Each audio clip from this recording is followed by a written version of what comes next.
On June 16th, 1862, the Confederate Army circled around the Union troops in their lone effort to capture Charleston, South Carolina, in the Civil War. They call it the Battle of Secessionville. The battle there was relatively minor compared to some of the others. The Union lost 107 troops. The Confederates lost 52. But for one particular family, the Battle of Charleston was of peculiar importance. Alexander Campbell was fighting for the Union Army, and one day he received a jarring word from a fellow soldier named Henry Walker. Walker, who had been captured by the Confederates and returned, had come across a soldier on the other side named James. James Campbell was Alexander's brother. We know this because of a letter Alexander mailed home to his wife. The letter read, "We, as in my brother and I, are not far from each other now. This is a war that there never was the like of before. Brother against brother." This happened quite often in the Civil War, I've learned. Brothers, cousins, fathers and sons even fighting on different sides in the war, especially in the border states along the Mason-Dixon line. It was very common in those states for families to be divided, fighting against families. In fact, the Civil War is often called the Brothers' War for just such a reason. Can you imagine two brothers pointing guns at each other? Cousins pushing cannons in each other's directions. A father pulling out a knife only to turn around and discover the face of his son. You know you're participating in a demonic scheme when you're killing your own kin. Realizing that you're wrestling with your kin can be quite unnerving. I remember when I was a young teenager playing youth baseball. My team was playing one day, and this skinny red-headed kid on the other team stepped up to the plate and crushed the ball over the wall. Massive home run. And he boisterously flipped his bat in the air and strutted around the bases like a peacock, bragging on himself. Now, as far as baseball decorum goes, this is taboo. You don't show up the other team. You don't show up the other pitcher. And so the next time this red-headed kid came up to bat, the pitcher beamed him with the ball. He hit him, threw it right at him. I'm sure it was an accident. I'm just as sure that it was providential. But the punk made it to second base where I was playing, and I said to him, "No dancing this time?" And he said, "God bless you, child of God." At least that's how I heard it. And after the game, I was riding home with my parents, and I said, "Can you believe that red-headed kid on the other team showing off like that?" And my parents said, "You know, that's your cousin, right?" I should have known it was my cousin. We were in East Arkansas. There were probably a good number of kids on that field who were my cousin. But my heart bled a little. First of all, he embarrassed me. It's my cousin acting like this. And secondly, I was having it out with my cousin. I was smarting off to my own kin. What is it about kinship that stirs us? What is it about kinship that matters so much when you realize that someone shares your DNA, someone shares your family tree? What is it that matters so much? What Alexander Campbell had wrong in his letter was the idea that the Civil War was different than any sort of war, wrestling, vengeance that had gone on before it, brother against brother. This was not the first time. According to the Scriptures, brother against brother violence is as old as time itself. Cain and Abel were brothers. In the wake of Eden's tragedy, life remained a possibility, and Eve became pregnant. She gave birth to her firstborn son and named him Cain, which means something like possession or gotten, gift, something like that. It seems like Adam and Eve were grateful for this gift that God had given them, and they recognized Cain as such, a gift from God. Eve became pregnant again and gave birth and named him Abel. Did you realize that Abel's name is not translated in this text? We don't know what Abel means, except we do know what Abel means. It means something like nothing or vapor. Maybe that's why Abel's name wasn't translated for us in the text. It doesn't mean anything. It comes from the same root word. The writer of Ecclesiastes, you might remember, says vanity of vanities, Abel of Abels. That's what this kid's name meant. Nothing. Cain was a farmer tending the soil, and Abel was a shepherd tending sheep. When they brought sacrifices, the Lord accepted Abel's meat offering, but He did not accept Cain's grain offering. Now, I've heard lots of theories as to why one was accepted and one rejected. Some people try to make the argument that God preferred animal sacrifice over grain offerings. God prefers meat over veggies. But in the Old Testament, that's just not the case. Over and over again in the Old Testament, God sanctions grain offerings. God would accept grain offerings. That's not the issue here. Some say the clue is in the text. If you read the text carefully, it says Cain brought some of his offerings. God's awfully good to Cain. He gives him life. And so Cain says, I'll be good to God too, and I'll bring some of my grain as an offering. We all tip our waiters and waitresses. They take good care of us. Cain just wanted to give God a tip. But Abel brought the firstlings of his flock, the best that he had. Some people say that's what it was. Cain brought some, Abel brought the best.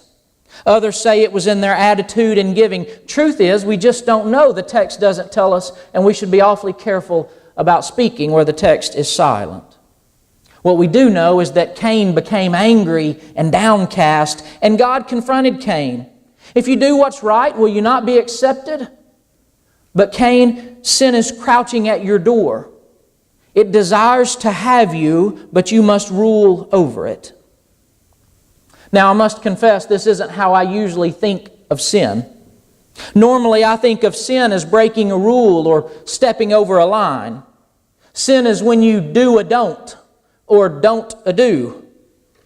Normally, I think of sin as just disobeying something God told us not to do. But that's not exactly what we have here. In this text, sin has a very active posture about it, doesn't it?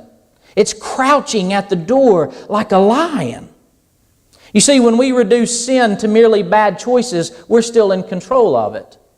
When we reduce sin to breaking rules, we're still in control of it. I think that's why we like reducing sin to the level of choice and behavior.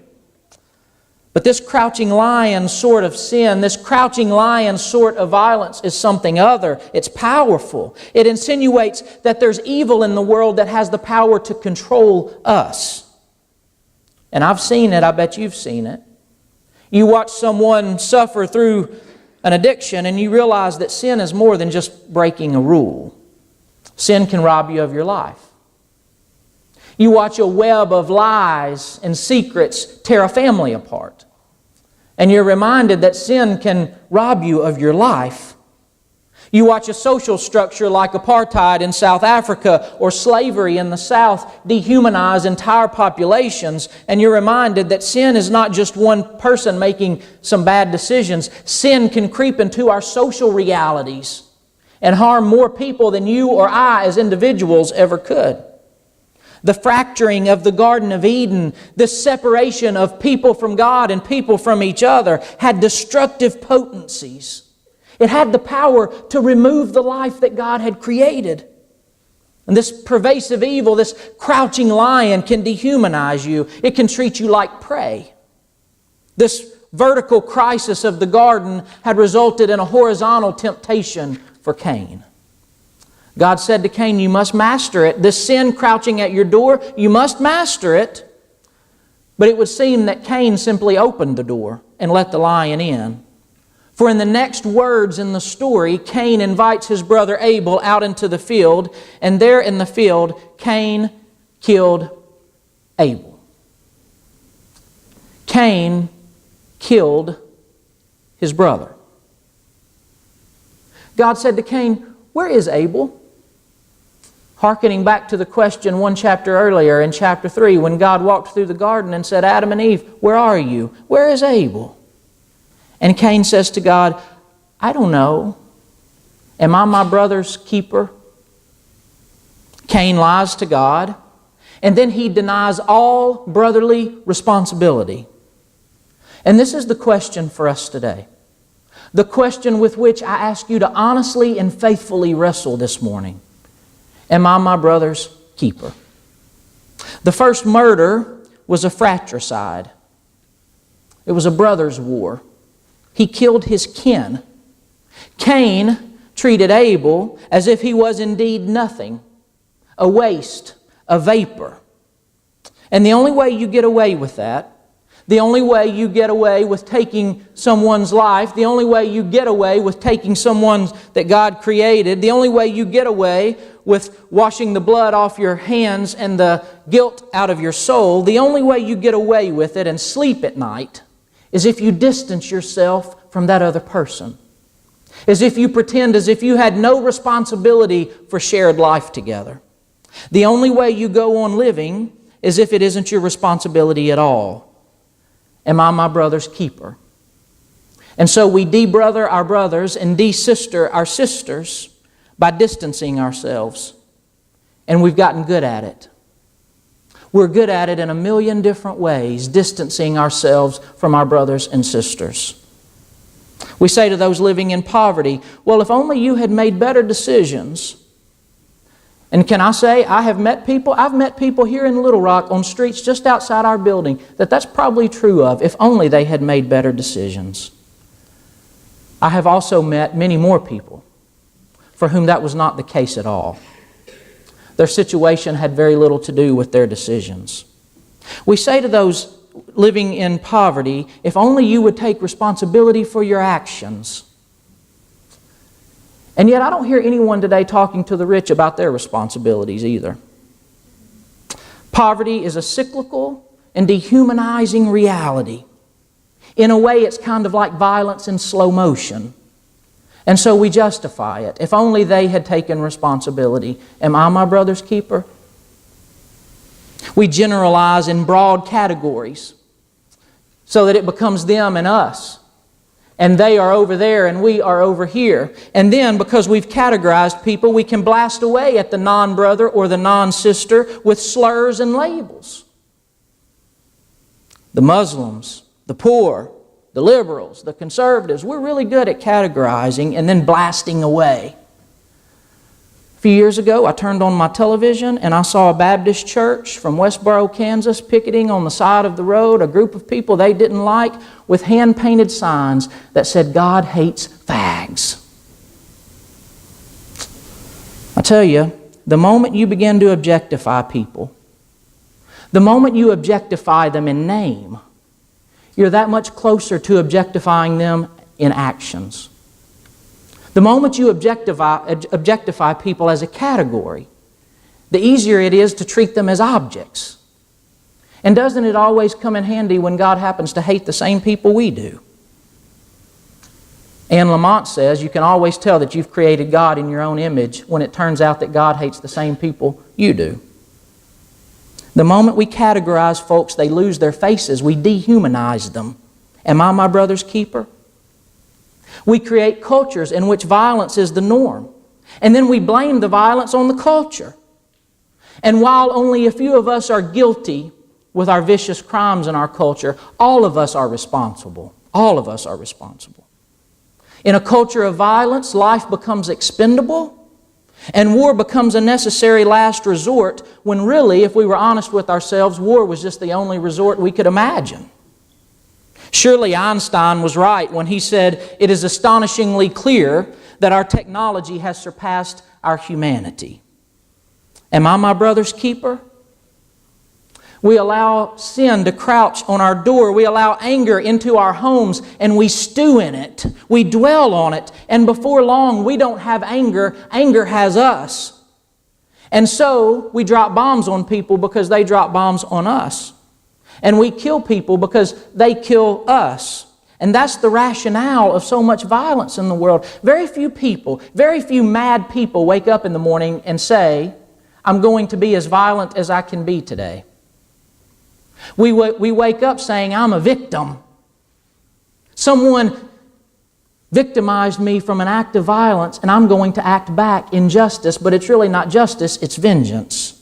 That's the rationale of the death penalty, right? We teach people that it's wrong to kill by killing them. But did you notice at the end of this story, God does not kill Cain. God does not say to Cain, eye for an eye and tooth for a tooth. God puts a mark on Cain, first of all, to call attention to what he had done. God didn't just sweep it under the rug, bygones be bygones. That's not it. God named what Cain had done. But then He put a mark on him so that no one would kill Cain. The answer to killing is not killing. The answer to killing is showing a reverence for life and a goodness for life that would prevent us from killing another human being. It seems to me that God isn't interested in perpetuating cycles of violence. God is interested in breaking cycles of violence. Then, when we have the rationale of violence, when we buy into the logic of it, we behave as if it's the reasonable way and the only reasonable way. They offended me, and so I'm going to do the same thing back to them. Evil blinds us to the reality that the blood dripping off our knife is the blood of our brother and sister. No wonder the first murder was brother against brother. So has everyone since been brother against brother and brother against sister. Every war is a civil war. Here we are in Genesis 4. We're just 1 to 2 chapters removed from creation, where God created unthinkable and wonderful life just by the words that came out of His mouth. We're just 2 chapters away. Today we have all sorts of people arguing about the historicity of the creation accounts, but somehow we've missed out on the eternity in the creation accounts, the so what of it. Would you wrestle with me just for a moment on the so what of creation? What does it matter? What difference does it make in your and my life today that God created everything that we know? What is the so what of creation? If we can learn from Genesis 4, the so what of creation is this. All life, plants and animals, and all people, from the baby shivering in the crib to the resident shivering in their bed at the resident home, from the privileged folks in first world countries to the millions of vaporous Abels living in third world countries, all people and all life comes from the same source because we name one Creator. One God created all life wherever it is found, which means to a great degree we belong to each other. It means the life in you stems from the same place as does the life in me. We share the same DNA. We're branches on the same family tree. The spark in you was lit from the same fire as the spark in me. And that life is sheer gift. We didn't earn it. We didn't create it. All we did was receive it. And we all received it from the same generous hands. Thus, if you look closely, not only can you see the image of God in every human being, you can also see your own reflection in every human being. And we must recognize this reflection, because the greatest restraint to violence in this world is reverence. The greatest restraint to violence in this world is reverence. To recognize the sacredness of things and all things. I don't mean tolerance. That's our buzzword today. We're all about tolerance. If only we were more tolerant. We need to be more tolerant. And tolerance is a wonderful first step. I'm not against tolerance, of course, but tolerance is awfully hollow. Tolerance means I can sit in the same room with you and put up with you and not kill you and walk out feeling good about myself. Right? I can tolerate you and keep you at arm's length. I can tolerate you and keep my distance from you. No life be exchanged between you and me. I can tolerate you and still be closed towards you. What we need isn't more tolerance. What we need is true reverence. We need to recognize our common kinship with our creating Father, and therefore our kinship with all humankind. We need to celebrate the sacred gift of life and protect it for all people. For the moment I reduce the life in you, I reduce life in the web of life that God created. I reduce life in the ecosystem of life that God created. The moment I profane your life, I also profane my own. And the moment I allow sin to fracture my relationship with you, I have at one and the same time allowed sin to fracture my relationship with God. A large part of taking responsibility for yourself is also taking responsibility for the people next to you. For no man is an island unto itself. That phrase is actually the first line of a famous poem from the great English poet John Donne. The poem reads like this: "No man is an island, entire of itself. Each is a piece of the continent, a part of the main. If a clod be washed into the sea, Europe is the less." And then Donne goes on to say, "Each man's death diminishes me, for I am involved in mankind. Therefore, sin not to know for whom the bell tolls. It tolls for thee." I think of John Donne sitting in his small, modest home, listening to the cathedral bells ringing down the street, summoning the mourners to a funeral service that day. And Donne says to his wife, who's being buried down at the church? Whose funeral down at the church? The bells are ringing. Who died? And upon further examination, Donne says, "Ask not to know for whom the bell tolls. It tolls for thee." I think what Donne is saying is, that day in the field, when Cain killed Abel, Abel wasn't the only one that died. Something in Cain died too. Something in you and I died. Maybe something in God died. It wouldn't be the last time.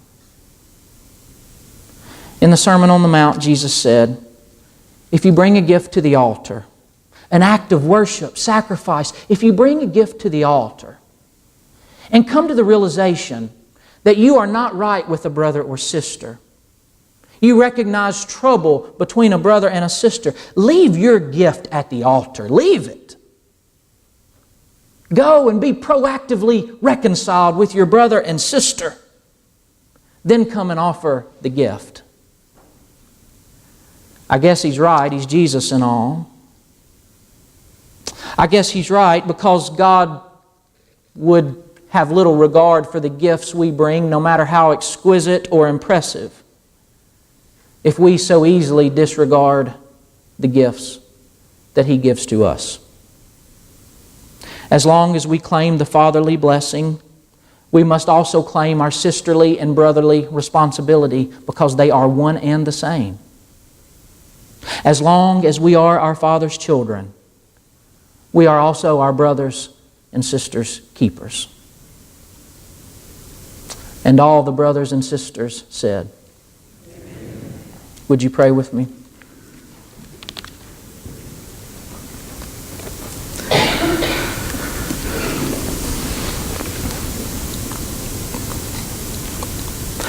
Lord, this is a hard word in a bloody world. It's so easy to give ourselves to fear, to distance, to alienation, to stubbornness, to pride, to past sins, to future dreams. It's so easy to give ourselves away bit by bit, thinking that what happens in my house and in my yard and on my property just impacts me and mine. It's so easy to forget the connectedness of things. And yet we're only in this room because of the connectedness of things, that you connect with us even when we disconnect from you, that you redeem us even when we sin against you, that you bring us together even though millions of things pull us apart. We're here because of your connectedness. Give us the courage to live out that very same salvation, to love you and to love our neighbors, our brothers and sisters. as if their life depended on it, as if our life depended on it, as if the world's good depended on it, as if your coming kingdom depended on it. Grant us the courage to do so. We pray this in Jesus' name. Amen.